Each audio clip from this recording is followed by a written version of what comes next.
So unfortunately, 2020 will be down in the yearbooks as being one of the worst of all time, and something that a lot of us had to experience. And, you know, despite everything going on, the craziness, and, you know, if it impacted your life, you know, in a family way or something, you know, there wasn't a lot of great that came out this year. And it impacted the industry. Like, you know, obviously a lot of independent businesses were impacted and everything.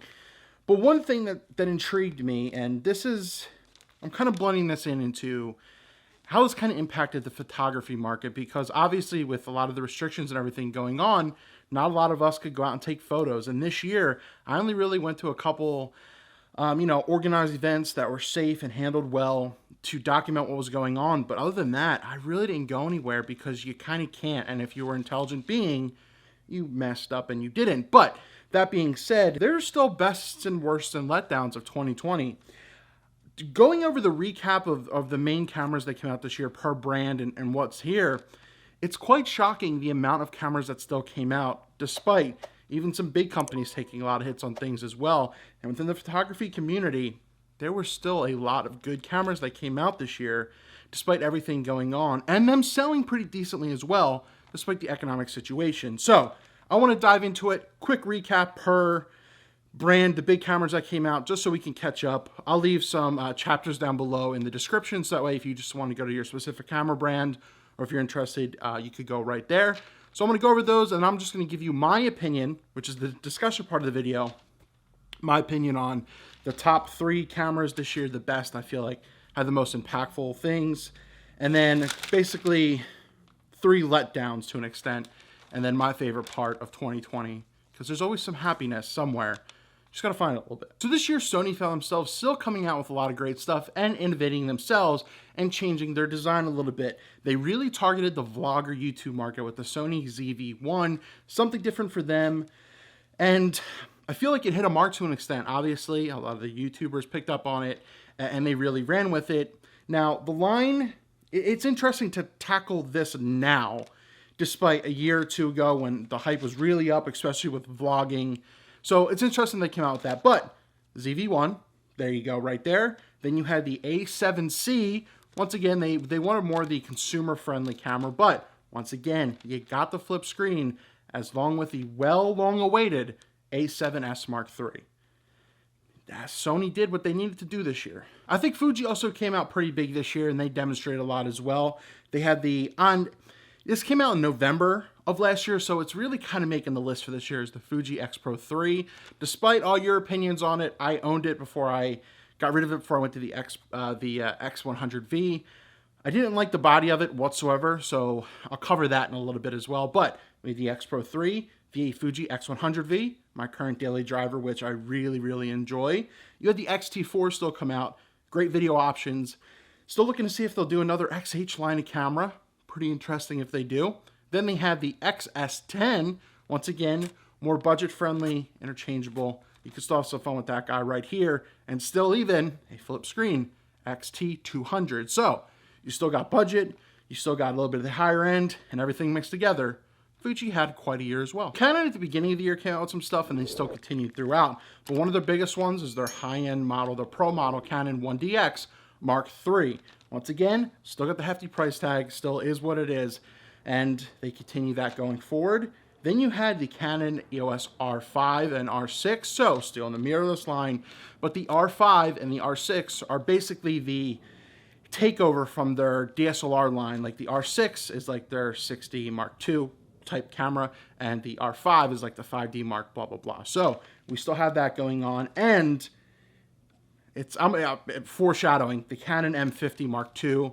Even though I use the M50, absolutely disappointing, but Canon came out this year with real clunker with that one. Nikon also came out on fire this year with the Nikon Z5. They still came out with a DSLR and the D780, which actually sold pretty decently for them. We haven't seen a lot of the Nikon Z7 II really on the market yet. That's been backorder with everything going on. And some of these cameras a lot of them were announced and their ship dates were pushed back just because of production issues. But we've also seen the Z6 Mark II and the Nikon D6. So still, a lot of the higher end cameras came out and a lot of consumer friendly cameras come out. And Nikon, once again, they're okay. you know, with everything they put out there, but still nothing absolutely mind-blowing. But they still had a great production year despite everything going on and maybe some of their numbers, but with what they released. Obviously, if people look away from Leica because they think they're overrated and they're not worth the money, etc. But Leica is very popular for a reason. They have a great look. They are worth the quality and the amount. But they did also come out with a couple cameras this year. They recently did the SL2S, which the SL2 is actually a very good camera. It's a very heavy camera, but the S ups it a bit. A lot more video quality with it in regards to that. They had the M10R, which basically up in resolution for their M10 line, their manual focus, one of their top lines. And they also continued on with the Q2, which I still think I really, really want, but this is a monochrome edition. So you only shoot black and white, comes right off the sensor. You get a different kind of depth and zone within all that kind of stuff, having a dedicated black and white sensor, but that was like it in 2020. And really, Panasonic came out with a couple things, but the really big one they came out with here was the Panasonic S5. Once again, Panasonic still doing a good job with video stuff. And yeah, lastly not leastly, this is worth a mention, but no one has said a ton about it. It is the Zeiss ZX1, the $6,000 all-in-one camera that finally came out this year, and some people started to play with it and everything, and that was a couple years in the making. But this is the camera where you could edit in Lightroom all in the ZX1 camera itself. So that is the recap of all the cameras that came out this year. But who are the best and who are the worst? Let's start with the worst. So ripping the Band-Aid off right off the back before we get into my opinions on the 3 best. But like I said already, the Canon M50 Mark II was basically a firmware update that didn't give anything to the M50. The M50 is a very popular camera, and I even still think it's underrated to an extent, but a lot of us like to use this because of the usability and easeability of it and the conveniency, the autofocus. It's a very, very good camera worth the penny. The problem is the Mark II literally gave nothing else. They literally just put a Mark II at the end of the M50 and just said, here's the same stuff. So absolute fail on that. They would have sold a ton of that, but there is no reason to upgrade and move on from that. Like I also mentioned, I actually own the Fuji X Pro 3. I'm still including it for 2020 just because of when it came out. Obviously a very good camera. The X Pro line is a street photography legend line that a lot of people like to use, but I think the design, the way the screen flipped down, to me was an absolute failure.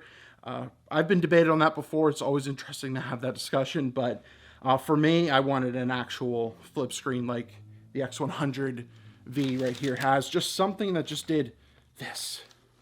I don't need a flip down. It's just not good, and a couple of their design with that is terrible. Plus, I'm an OCD person, and their Dora things are super fingerprint heavy, and to me, that just freaks me out every time as well. So, yeah, the X Pro 3. And lastly but not least, once again, I used to shoot Nikon a lot, but Nikon is not releasing anything exciting. And for the most part, I'll say most brands aren't. A lot of this stuff is boring. All the lenses are pretty boring. A lot of the cameras are coming out, have nothing interesting in them. But Nikon keeps coming out with the Zs, and there's nothing in them, in my opinion. You gotta have fun with it. But maybe 2021 we'll see a touch more creativity all around. But I'm just telling you, man, Nikon and Canon, you still gotta stick it up. But Canon's still doing pretty good. It's just Nikon stuff is just like, man, I shot for you for so long. And around over here, here's my 3 best. And once again, I want to know your thoughts in the comments down below. So write your thoughts on what were the best of 2020 and what are the biggest letdowns, despite, you know, the world going on right now.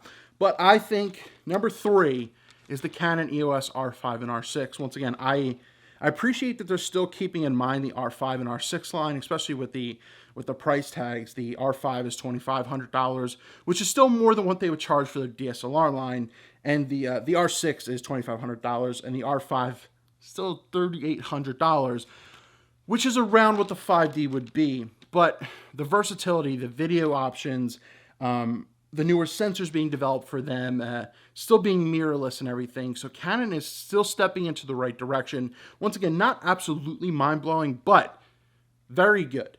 Pretty good. So that's why I award them that for this year. And Canon stuff is still looking into if you don't want to jump into the Fuji market or Sony for that matter. And I own the camera for a reason, because I really appreciate what's in it. Once again, I wasn't a huge fan of the X Pro 3, despite its great performance, but the X100V has basically everything that I want and need in it, and it's under $2,000. It's a great price. It's under $1,500, and it's, you know, a newly designed 23mm f2 lens on this bad boy right here. So, and it's the first time I really think the X100 line had real autofocus. I suck at manual focus, despite everything. That's why I could never move up to a Leica M camera. It's because I suck at manual focusing, despite peaking. But I felt like the X100 line always had kind of hunty autofocus, even with the previous version. But the X100V, I like literally trust the whole time, and it is very smooth. So, street photography beast, layout and everything, the X100V definitely stands out. But there is one that lived up to the hype and stands out a bit more. And as you guessed it, that would most absolutely be the Sony a7S III. Not in regards to just hype, it lived up to the hype.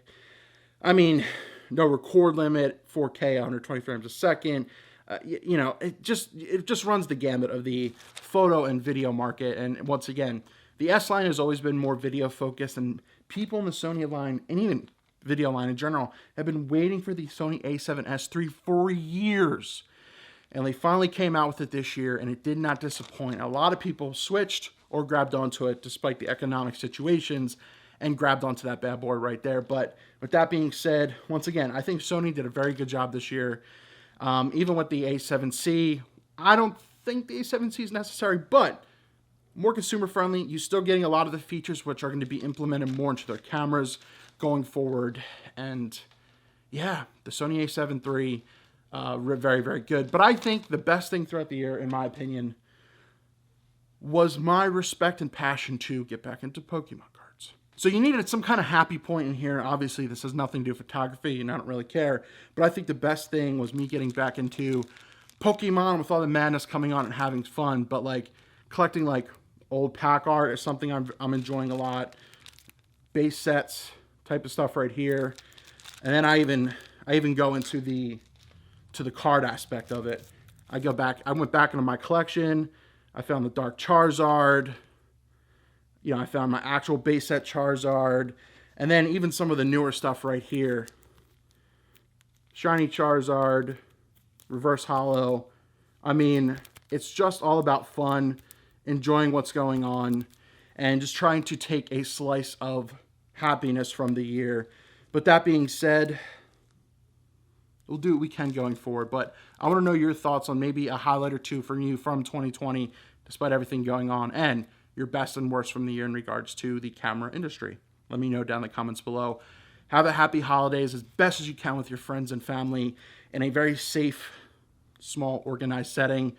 You know, take things seriously, but enjoy what you can. There still could be some holiday spirit. There's nothing taking that away from you. Maybe you have a Pitzel or two, but Santa can still be good to you.